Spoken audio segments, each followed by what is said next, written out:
Hey guys, welcome to the DamnLag.com DamnOld retro game podcast. I'm Grahame Gallacher, and this other guy here is Nick Simberg. Hello! Hey, this week we're going to be talking about classic Star Wars games from the consoles. So we're going from Super Star Wars all the way up to Knights of the Old Republic, and pretty much everything in between that we can fit in. Star Wars! Yay! So we're going to go through. Do you want to we'll do it in order of movies, Nick? Yeah. Yeah, let's start with the good ones, and then we'll do the ones that were kind of the good ones, and then we'll do the new movies, and then we'll just do the best games in the end. That sounds like a pretty concise plan. We'll do that. I wrote it down. So the first game I played this week was I played Super Star Wars on the SNES. The original. Yeah, and I was really excited to play it, but I felt really let down after a while. Oh, until you play it. Those games did not age well. No, they didn't. You can get to like the third level, maybe. You know, when I was a kid, I thought I could only get to like the land speeder level because I was just bad at video games. But I grew up and I realized it's just because it was a bad video game. Absolutely. Like, I remember doing the thing where you just fly way up in the sky for no reason in the land speeder, so you didn't hit anything.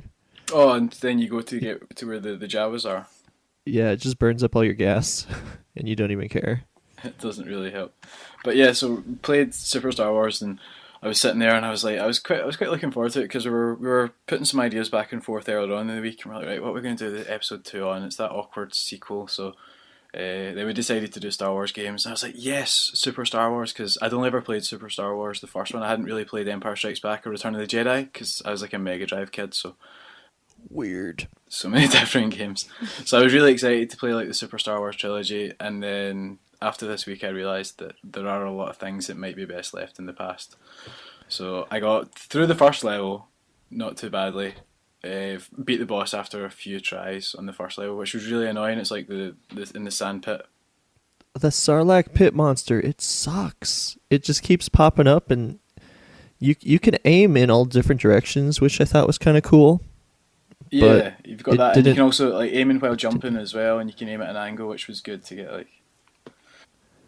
But you just shoot like a million scorpions and womp rats, and if there's a giant scorpion, you shoot it and it turns into 2 small scorpions, which I don't remember happening. So pro tip though, with the scorpions, you get to that bit at the start where you think all the scorpions are just respawning one after the other. So I just the first time I did it, I just jumped way ahead.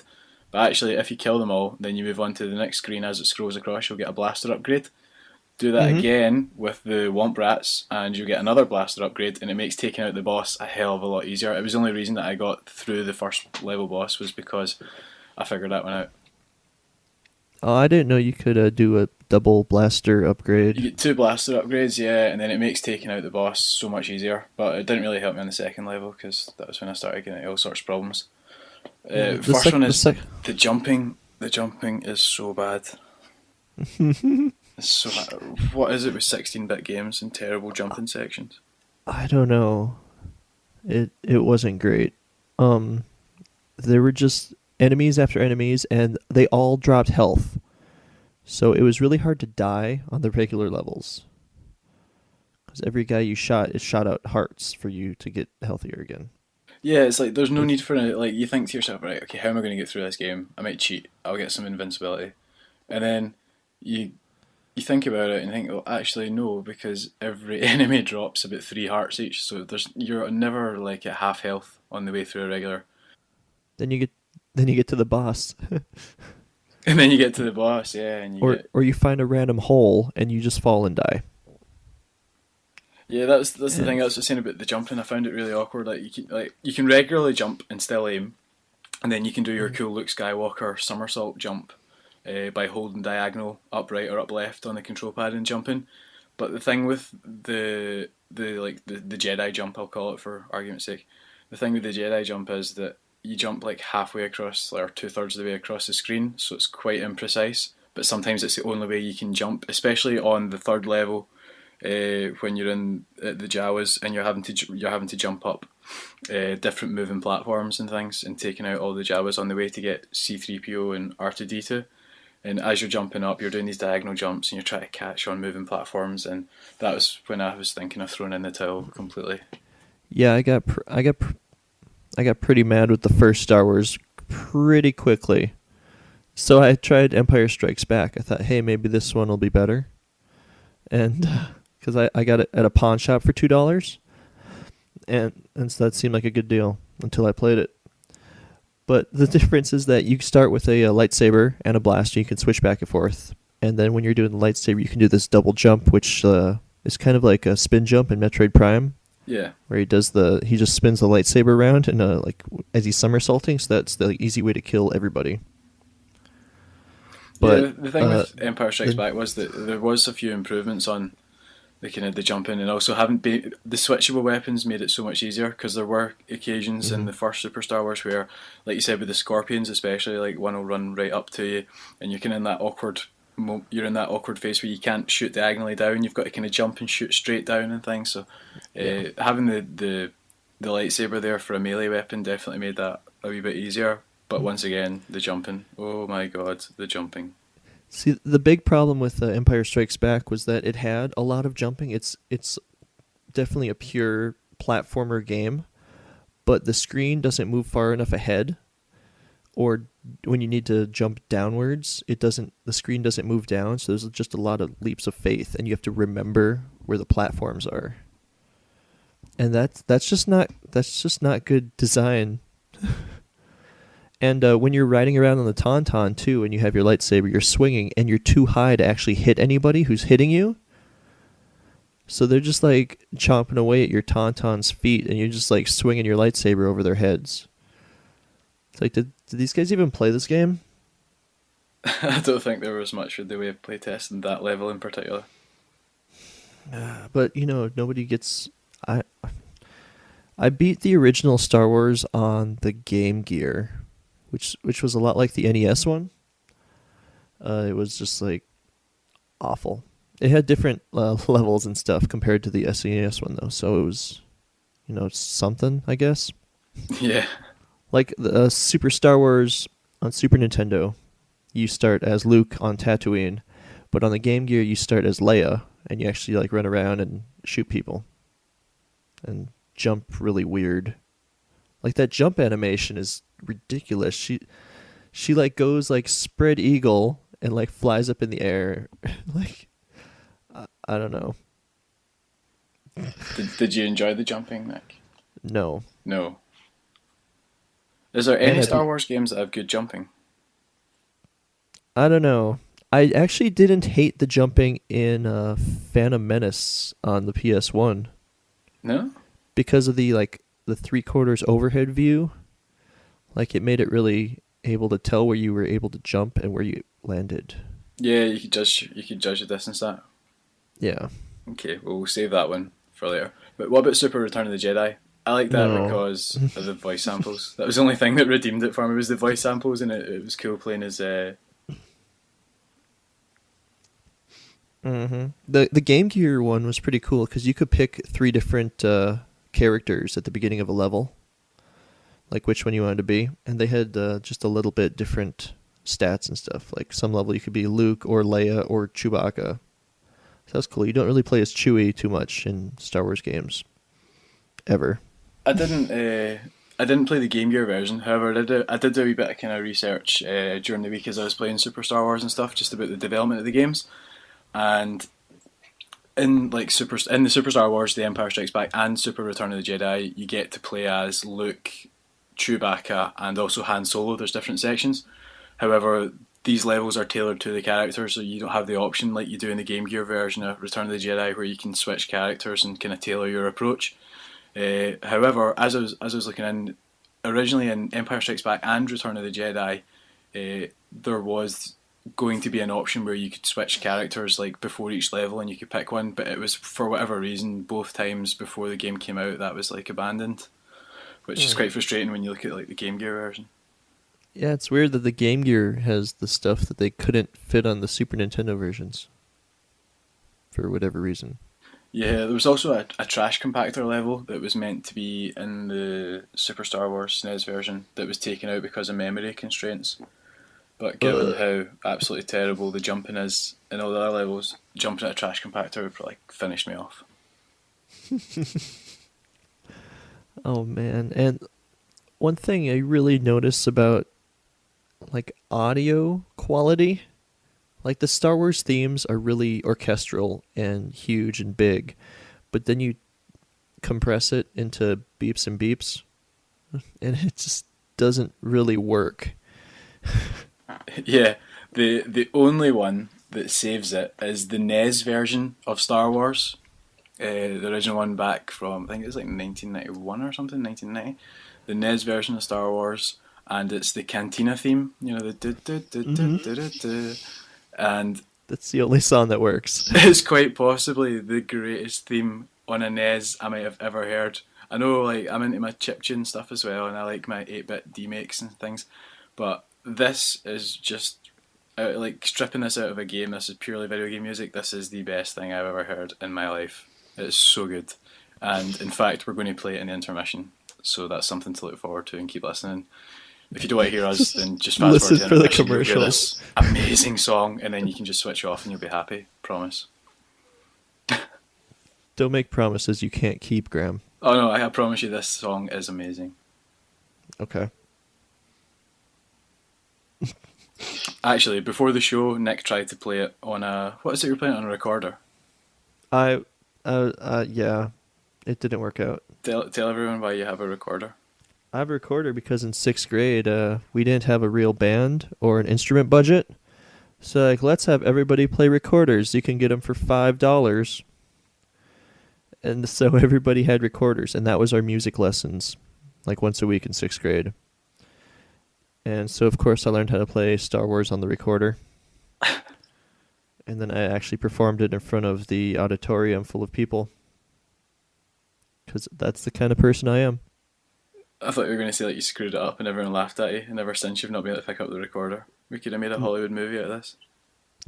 And then I have to, like, conquer my fear. Yeah, we can like do like training montages and stuff with recorder music playing in the background. Oh, man. Okay, I thought We can call it, like, failed to record or something. That could be the documentary title. Oh man, right, back on track. That sounds awful. What else did you play out of the original trilogy? Let's move to the future, the newer retro stuff, like PS2. I played some Star Wars Battlefront, which now it's butt ugly. Oh, Is man. it, like really bad? Like, you know, especially the jungle levels. Remember how leaves used to look in video games? Oh, it's like patches of squares all. Yep. It's like green with like fuzzy green and then browns. And a little bit of khaki green in there as well. Yeah, it's just greens and browns all mashed together. And, but still, being the Dark Trooper, he has this double jump jetpack thing and a shotgun. And he messed some people up still. That game had online back in the day too. Yeah, on PS2 you had network play, and it was pretty fun. I had the PlayStation Portable version of that, which is going to be a bit newer. So like, because that was the only one I played, but I really enjoyed the Battlefront kind of series, and I know even to this day there's still people talking about, oh, we need a new Battlefront game, and it was pretty awesome. I think it would be even better, especially if you took something like the Battlefield engine from nowadays and made a Star Wars game out of that, like a Battlefront. That'd be pretty cool. But it's a shame that like a lot of these games just haven't aged very well at all, including Shadows of the Empire on the N64, which was like one of the like the launch window games for the N64. I remember it was like one of the first games I played on N64 anyway. Yeah, and it was based off the Shadows of the Empire book, which was like a midquel between Empire Strikes Back and Return of the Jedi. It was about how Luke like built his lightsaber and all that. But this starred what was it, Dax, right? Dax, yeah. And wasn't in Dark Forces? Wasn't he the one that found the Death Star plans? Was that right? I don't know. Tell us about Shadows of the Empire. You played a lot more than I did. Yeah, Shadows of the Empire is one of those games where it's got horrible jumping, but the Hoth battle at like the start of the game is so cool. I remember the first time I played it, and it says like, "Oh, press such and such to release the tow cable," and I was like, "What tow cable?" And you have to like go around the legs of the at walkers, and like tie up the legs, and they fall over, and you get like a little achievement coin comes out. I can't remember what it's called now. It was like they had like little I think achievement. it was a challenge point. What was that? Sorry, challenge points. Yeah, so they're Yeah. like little achievements you get for doing certain things in the game, which was pretty cool. It kept you like going back to levels to try and earn more challenge points. It's like, which is pretty cool. But the the sections where you're in vehicles and you're flying about are really they're still pretty fun even to this day, even with the likes of like the other space combat Star Wars games that you've got. The Shadows of the Empire ones are still pretty fun.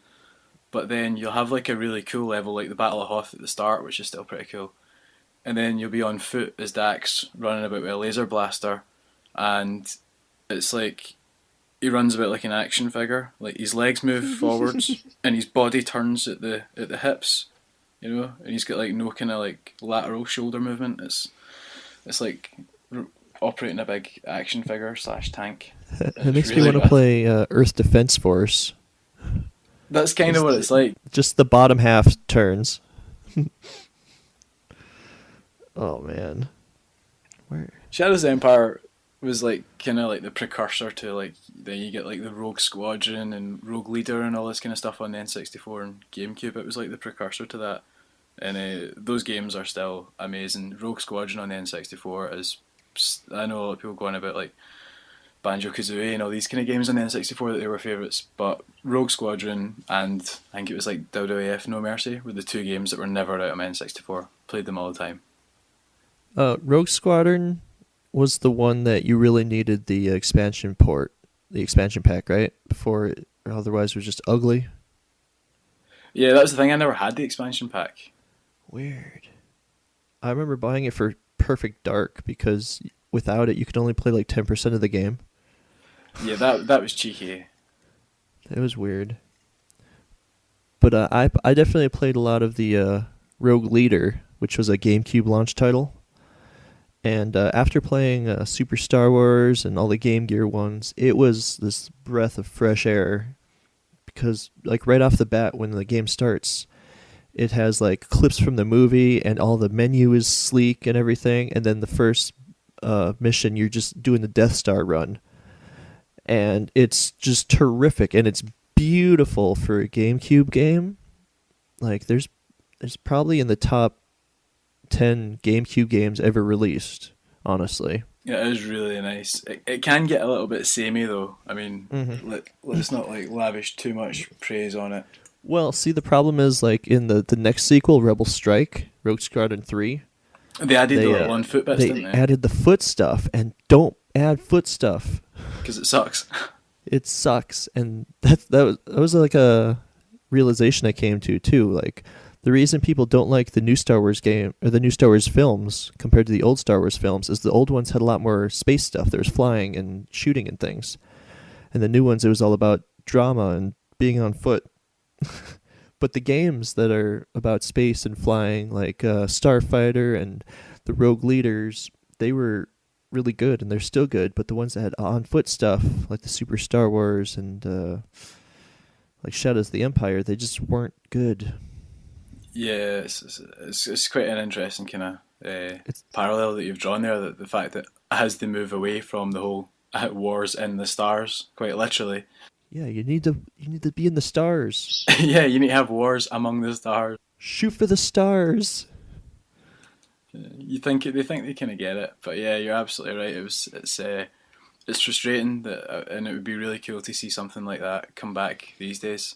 I'd especially like to see on like the Vita or the 3DS get like a nice updated version of Rogue Squadron on a handheld.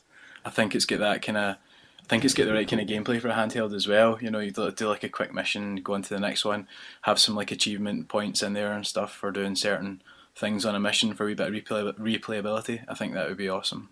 And have some multiplayer on it. That would be great. Yeah, exactly. Make up your own rogue squadron. That would be nice with all your friends.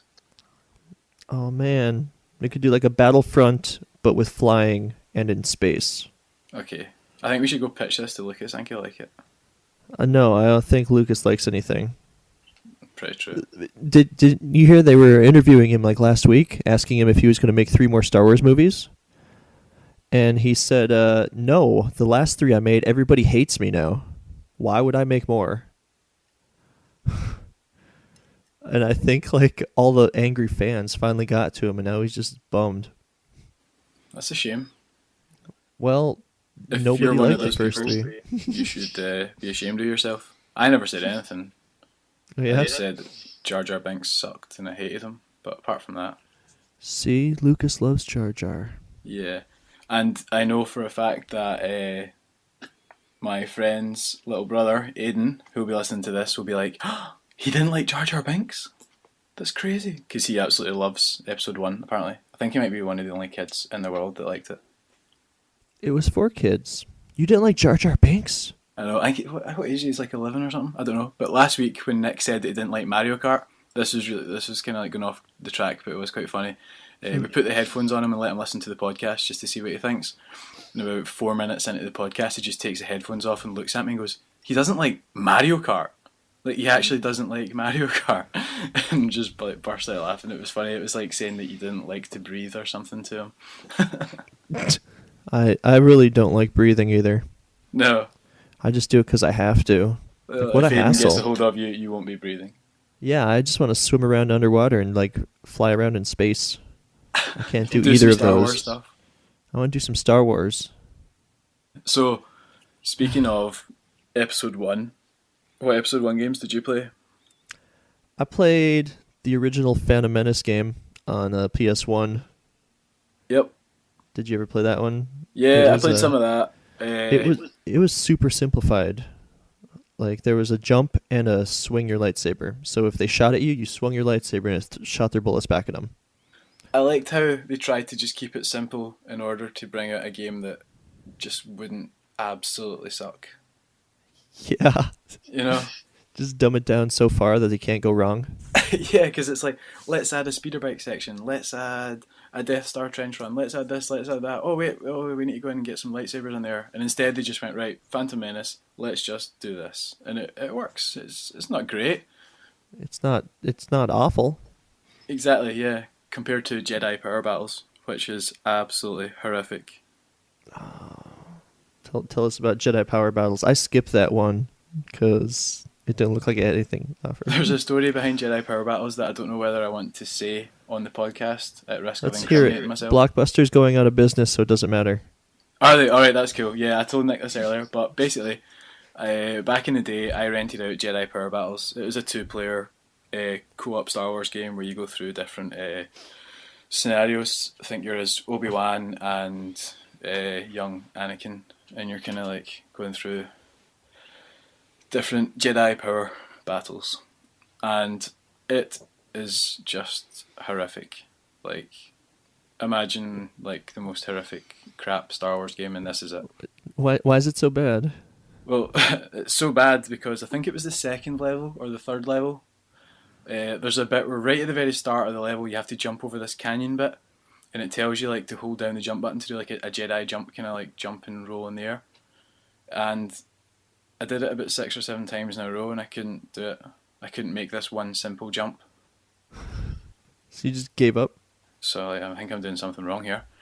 So I kept trying it, and I just kept frickin' dying. So instead of switching off the PlayStation and just leaving it and walking away calmly and like, I don't know, going and doing some yoga or something to chill out, I opened the eject button, grabbed the disc and just threw it at my bed. And I threw it at my bed. But the thing was, I threw it like as in like I frisbeed it, and it bounced off my bed and smashed right into the wall. And the disc split just on the inside spindle. The disc kind of split there. And then being, I think at what age was I? I was like maybe like 14, 15. So absolutely crapped myself, and I was like, oh, crap, what am I gonna do? What am I gonna do? What am I gonna do? So I put it back in the box. I walked back down to Blockbuster. It was like a Sunday afternoon. I walked back down to Blockbuster and I was like, hey, this game you gave me has a crack in the middle of it. And she's like, oh, do you want another one? And she's like, and I was like, yeah, okay. And then she's like, oh no, we don't have any left. And I was like, oh, can I just pick something else? She's like, yeah. So it had a happy ending. Yay! Yeah, but I really hope nobody comes and says to me, oh, you owe us one copy of Star Wars Jedi Power Battles because you were a little dick when you were a teenager. That'd be so weird. Did you ever play the Star Wars Demolition? Demolition? It was like a vehicle combat. It was like a Twisted Metal Star Wars. No, but this sounds horrific. It was on the PS1, and it was based in the new, like the Clone Wars era. Right. And it was like kind of a Chinese brand Twisted Metal, basically. Like, there's not much to say about it. But it exists. Why does this exist? I don't know. Not all games can be the Episode 1 Podracer game. Podracer's amazing. I really, really liked Podracer. Did you ever play it in the arcade where you had the two arm things that you hold your hands up just like Anakin? And then you just like flying around? This actually exists. It exists. I played it at a Disney Quest, which was a 5-story arcade in Disney World that you just missed out in my childhood. You pay at the door like $20, and then you can play all the arcade games in the 5 stories for as long as you want. I think I hate you. I played Star Wars Arcade in there too. You got to remember, awesome. Like being Scottish, we don't get 5-story arcades where you pay $20 and get to play all these cool games, like sitting in an actual pod racer and playing pod racing. We get a trip to Butlins when you're like 7, which is like it's a really bad holiday camp kind of place. And if you're lucky, they had like one of those old Neo Geo machines that had like 8 games on it and a trackball, and you just play a Neo Geo Golf because it was the only thing that would stop you from like running into your little caravan and topping yourself. That's so Scottish. All of those phrases. You wonder why we drink. That's why, because we never got a 5-story Disney arcade. Yeah, it was right next to the Virgin Megastore, which is like this humongous CD video game place.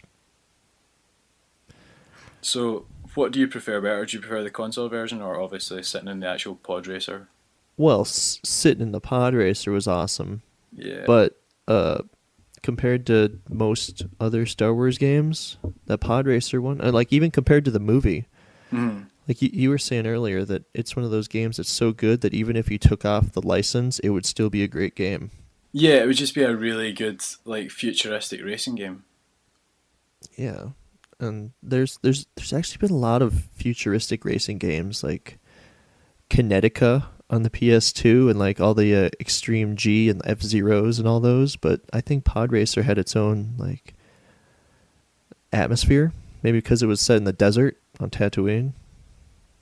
Yeah, it's quite unique because when you think of like you go back to Extreme G and F-Zero, I mean they've got the futuristic kind of neon aesthetic, you know, and there's like lots of blues and kind of deep blues and purples is what you get from that. But this one's dirty. Yeah, and then you go to Pod Racer and you get this cool kind of desert kind of track that you're racing around these high-powered machines in. It's pretty awesome. It's also something that I think I don't know if you ever played Fatal Inertia. It came out on the 360 and the PS3.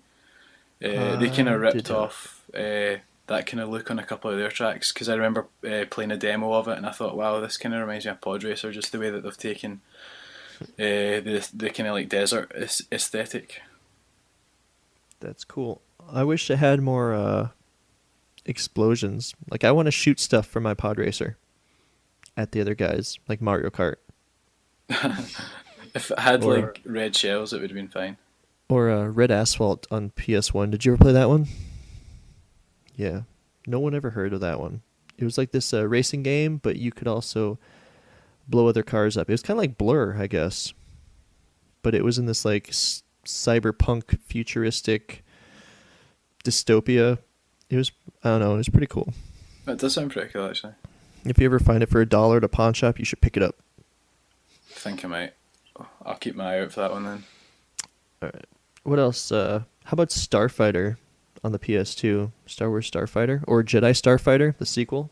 They were both really good games. They're so good. They took the Rogue Leader, Rogue Squadron ball and just ran with it, and then they're awesome.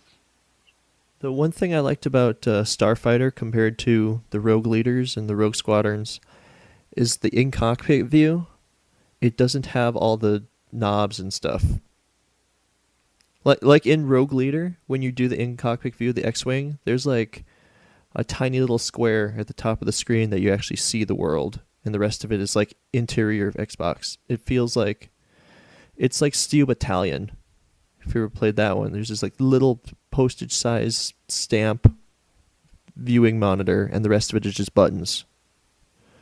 But Star Wars Starfighter is really clean, and the controls were great, and you actually felt like you were flying around. It was pretty cool. Yeah, I liked Starfighter as well. I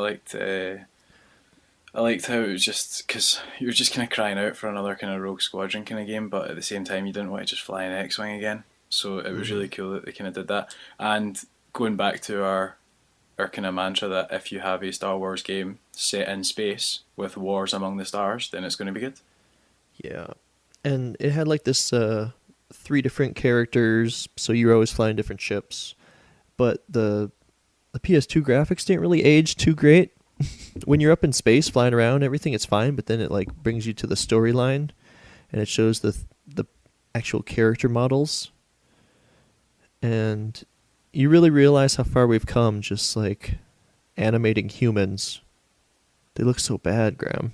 Yeah, I think that's most likely because all the budget for that game went towards the actual starfighting, and then they thought, oh wait, we have to have a storyline to tie all this together. So no, you don't really. Just do like Rogue Leader. Just like, have a page of text and it says, and then this happened. Go here and blow this up. That's what Star Wars is. It has a page of text before the movie. That's all you need in between the levels. Just a little page of text, half a page of text telling you that you need to go and blow this up to go and do that, and then we'll just all go in and blow up shield generators and other starfighters, and we'll be quite happy. One thing I did notice is that every Star Wars game I played, the first level, it always did the da da da da da da da da da da da da. That's the Star Wars thing, and then it like scrolls up with the text, and they wrote this corny story for every one of them, and it's like everyone, and you couldn't even skip most of them. Yeah, Shadows of the Empire in particular is quite funny, that one, because it's like not even like a proper Star Wars like movie based one, so it's just like and then it scrolls up the text, goes, "You're Dax, this guy you've never heard of, and now you're going to go and do all these things that actually don't really have any bearing on anything." Star Wars Starfighter kind of did the same thing. It's like, oh, and here's this guy that's a mercenary. And the next paragraph, it's like, oh, and this other guy is a trainee, and this other person's a pirate, and he's going to lose his ship. I was like, okay. Yeah, it's not really thanks, buddy. World changing as such, but hey. It worked. Starfighter was good. 2 thumbs up. Oh, yeah? Yeah. Yeah. Right, so what's your favourite Star Wars game? We're kind of saving the best for last here. Yeah, we got the best for last, and I gotta go with KOTOR. Okay, what's that to people that don't understand acronyms? Knights of the Old Republic. It was a BioWare RPG on the PC and original Xbox where I played it. And everyone likes BioWare? Yeah, even though they only know how to make games with lots of talking. But this, like, they keep trying new stuff. They did Mass Effect and they did Dragon Age. But this was kind of they did Baldur's Gate, right? Was that them? I hope so. I don't want to be stupid. I don't play PC games. But I never played Baldur's Gate, sorry. But it's okay, we'll edit it out. Look at us console people. No, don't edit it out. Everyone needs to know. I has been sarcastic. Don't know what's happening. Thanks. But it was this huge epic space battle RPG, and it had basically the first draft of the Dragon Age combat, where you can kind of pause it at any time and issue commands, and then it does them in order. But you could like level up your lightsabers and like have a lightsaber in each hand and do all these like force powers. And of course I went with dark side because and you could be a light side or dark side, and you have different force skills depending on how you play the game. And I always went with dark side because they're the ones that got all the money, and you could do the force powers that really hurt people. Do you always go the dark side? Like, if you had a choice in games, do you always like go evil? Like, like you get like Fable and stuff where you have that choice. Usually, yeah. I'm a bad person. Do you? Why'd you do that? Well, in Fable, I was always dark side because you could steal stuff then, and then have all the money. Right, so you just use it purely from a gaming point of view, like, I'll be evil because I will get ABC. Yeah. And in Knights of the Old Republic, I was dark side because you could use the force kill. It's just like, you just use kill, and it just kills a bad guy. It's like, GG, noob. I know, I always go the good guys, because I always make the choices that I would make if it were real, which is kind of sad, but hey. Well, in Infamous, I was the good guy because it seemed like the right thing to do. See, that's it. You've got to think of it this way. You've got to think of this as an extension of your moral compass. No, I play video games so I can kill people because I can't kill people in real life much. Yeah. I'm going to send this to Jack Thompson, see what he thinks. Is he still about? He's still around. He should not be. We should put him in a video game. If he just played some more, he'd be okay. I know, he should chill. So you like Knights of the Old Republic. I liked Dark Forces, which was on like PC, PS1. Yep. Did this one start out as a Doom mod or something like that? I don't know. I think it was just like a... But it really kind of looks exactly like a Doom mod. Yeah, I really, really enjoyed this. I played it on PS1 back in the day when because I didn't have a PC really for a while. Yeah. And used to play it on PS1, and it was so much fun. I really enjoyed having like a first-person shooter Star Wars game where you had all the different kind of laser rifles and pistols and stuff. And I just really like it. It's like I was saying last week about like Final Fantasy VII just being in that kind of sweet spot of your childhood when you've got loads of free time and you're starting to get a bit more finesse with your game playing. Dark Forces kind of came along at that time as well, where I was just getting better at games, had lots of free time, so it was one of these games that you could like really just get into and you replay levels over and over again, trying out different things. So that's like one of my favourite of all time Star Wars games is definitely Dark Forces. I think my favorite moment of that was when you got arrested and then you had to battle the was a Rancor with your fist. Yeah. Like, that was nuts. I just punched him in the face. Reacquire your weapons and stuff. Yeah, it was good fun. That was cool. Yeah, the PC version, I played that back. It was a couple of years ago. I got back into it and I played that. And it's the PC version. Like playing it with a mouse and a keyboard is definitely the way to go. So if you're listening just now and you're thinking, I'm going to need to try this out, definitely go try and get the PC version before you get the PS1 version, because playing with a mouse and keyboard is so much better. Oh yeah. Yeah, and I'm not a PC snob or anything. I just think it is better. Well, see, the thing is, you can get the PS1 version on the PlayStation Classics on the PS3 for $6, and you can play that on your PSP. Yeah, just disclaimer there, if you're on the American PlayStation Store. So if you're like me and you're sitting in the UK listening to us right now, just log on the American store. Or you can just do what I do and go on the Hong Kong store and download all your stuff. Is it cheaper there? Yeah, I picked up God Hand for the equivalent of like £5.30 or something like that. How much is that in real money? Like $10. That's what it is on the American version now too. Do you not have it in England, UK, Scotland, wherever you are? Oh, you didn't just call this England. Whatever, you're all the same. Okay. No, unfortunately, in Great Britain, we don't have God Hand on the PlayStation Network. It's been promised for quite a while now. There's actually a really cool guy on Twitter. I'm going to give him a little shout out just now. when is God Hand out? That's like his Twitter handle. And he's still waiting as well for it. It was meant to be last November, and it's still not surfaced. So I got tired of waiting, and I had some extra money left in my Hong Kong account's PlayStation wallet, so I decided just to go for it, and I bought it on the PlayStation Store there, and it's really good fun. Yeah, I saw that story got picked up by like Kotaku and stuff too. Wasn't your story? Like, I've seen your story linked from other places. It's pretty cool. One about God Hand? Yeah. Really? I thought so. Wow. I didn't even know that. I'm going to go and check that now. Whoa. I'm not podcasting. I'm going to go and write for Kotaku. Bye. Yeah, right. I'm not going to say anything bad about Kotaku on podcasts because they love us and they're awesome. Exactly. Yeah, give me a job. Thanks. Does it work like that? Unfortunately, it doesn't. If it did, we wouldn't be doing this. Whatever. Do we have any more Star Wars games to talk about, or is that about it?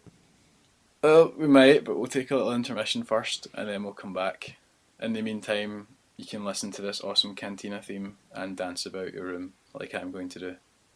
Yeah.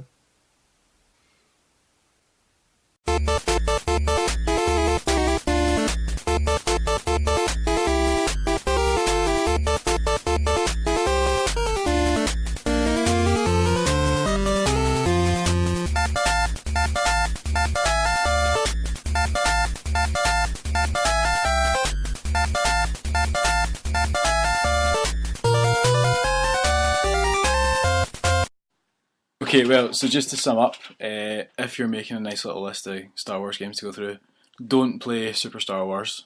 Do play Knights of the Old Republic and Dark Forces. Get your hands on some Rogue Squadrons, and definitely get in about Podracer. And as a final tip, please do not throw any discs of Jedi Power Battles at the wall, because it will not end well. You really shouldn't throw any discs at the wall. I know they're frisbee shaped, but it's very tempting, but they're old and fragile. Give them a break. Just like Nick. Yeah. Quit drinking on the podcast. So yeah, just take a big gulp of Pepsi. Whatever, it's going to be great. So, yeah, follow us on Twitter. Leave a comment at the bottom of the page. Leave a comment on the YouTube video. Get in touch with us. Give us some feedback. What do you want to hear? What do you want us to play? What do you want us to do less of? What do you want us to do more of? Let us know, and we'll try and adjust to your tastes. We are here for you. Nick is here for you. I'm here for the money. You're not going to get paid. Ouch. See you next week. If there is a next week. Bye.